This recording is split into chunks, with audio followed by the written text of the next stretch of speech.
ಹರೇ ಕೃಷ್ಣ. ಈ ಜೀವನದಲ್ಲಿ ಅಂತ್ಯ ಯಾವುದಕ್ಕಿಲ್ಲ ಹೇಳಿ? ಅಂತ್ಯ ಎಲ್ಲದಕ್ಕೂ ಇದೆ. ನಗುವಿಗಂತೆ ಇದೆ, ಅಳುವಿಗಂತೆ ಇದೆ, ಹುಟ್ಟುಗಂತೆ ಇದೆ, ಸಾವಿಗೆ ಅಂತ್ಯ ಇದೆ.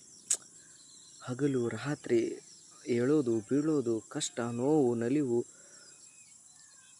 ಹುಟ್ಟೋದು ಸಾಯೋದು ಸಹ ಅಂತ್ಯ ಇದೆ. ಎಲ್ಲದಕ್ಕೂ ಅಂತ್ಯ ಇದೆ. ಆದರೆ ಅಂತ್ಯ ಯಾವುದಕ್ಕಿಲ್ಲ ಗೊತ್ತಾ? ಅಂತ್ಯ ಯಾವುದಕ್ಕಿಲ್ಲ ಅಂದರೆ ಮನುಷ್ಯನ ಆಶೆಗೆ ಅಂತ್ಯ ಇಲ್ಲ. ಮನುಷ್ಯನ ಆಶೆ ಎಂಥದ್ದು ಅಂದರೆ ಎಷ್ಟು ಕ್ರೂರವಾದದ್ದು, ಎಷ್ಟು ಕೆಟ್ಟದ್ದು ಅಂದರೆ ಅವನು ಎಷ್ಟೇ ಸಿಕ್ಕರೂ ಎಷ್ಟೇ ಪಡ್ಕೊಂಡ್ರೂ ಎಲ್ಲ ಇದ್ರೂ ಅವ್ನಿಗಿನ್ನೂ ಬೇಕು, ಇನ್ನೂ ಏನೋ ಬೇಕು, ನನಗೆ ಸಾಕಾಗ್ತಿಲ್ಲ, ಅವ್ನಿಗೆ ತೃಪ್ತಿನೇ ಆಗಲ್ಲ. ಕಡೆಗೆ ನಾವು ಮನೆಗೆ ಹೋದರೂ ಸಹ ಅವನ ಆಸೆಗಳು ಹಾಗೇ ಇರ್ತವೆ. ಅವ್ನು ಹೊತ್ಕೊಂಡು ಏನೂ ಹೋಗಲ್ಲ, ಆದರೂ ಅವನ ಆಸೆಗಳು ಇನ್ನೂ ಉಳ್ಕೊಂಡಿರ್ತವೆ. ಕೆಲವೊಂದು ಸಾರಿ ಪ್ರೇತಾತ್ಮ ಆಗಿ ಕಾಡೋ ಚಾನ್ಸ್ ಇರುತ್ತೆ, ಅವಕಾಶ ಇರುತ್ತೆ. ಹಾಗಾಗಿ ಎಲ್ಲದಕ್ಕೂ ಅಂತ ಇದೆ ಈ ಭೂಮಿ ಮೇಲೆ. ಮನುಷ್ಯನ